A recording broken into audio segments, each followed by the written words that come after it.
Okay, let's take a look at how to evaluate expressions that have rational exponents, or in other words, they have fraction exponents. So here I've got a base a raised to a fraction exponent m over n, and there's two ways you can evaluate it. You can either first do the nth root of the base and then raise it to the m power, or you could first take the base and raise it to the m power and then take the nth root. Thing to keep in mind is that n is the root and m is the power. So as long as you keep those straight, you'll be all set. And this is the method that I like best, this one right here, the first one, which is to first take the root, because you're always going to be making your numbers smaller if you take a root, so they're easier to work with mentally. So let's take a look at a few problems.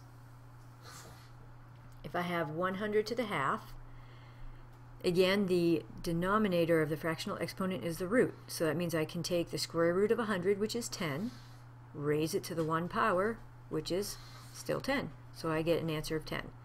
And I left a gap here to write it out in this format up here, in the radical format, which is a good step to put in when you're first learning this. But what you want to do is transition over to doing these mentally if you can. So if we have 100 to the half, that's the same as doing the square root of 100 and then raising it to the 1 power. Alright, so 2 is the root and 1 is the power. 8 to the 1/3. That's the cube root of 8, which is 2. Raise it to the 1 power. So the answer is 2.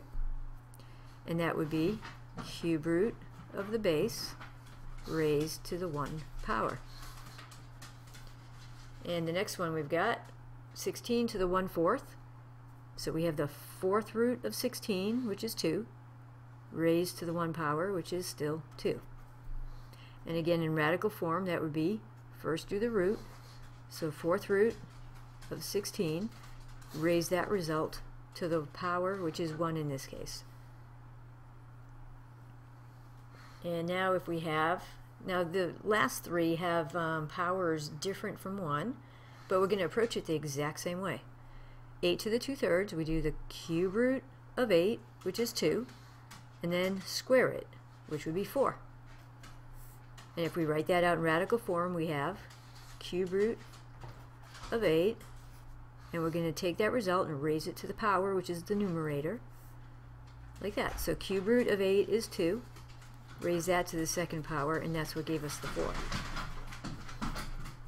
And 27 to the 4/3, we have cube root of 27, which is 3, and if we raise that to the 4th power, we'll get 81. And writing that out with radical format, cube root of 27, take that result, raise it to the 4th power, and we're getting 3 to the 4th, or 81. And the last one, 32 to the 4/5, we want to take the 5th root of 32, which is 2, raise it to the 4th power, and we get 16. So I'll write this one out in radical format also, and remember, after you do it out a few times in radical format, if you find that helpful, try to transition over to not writing it out in radical format anymore. Just do the root first, then do the power, and you'll get your answer.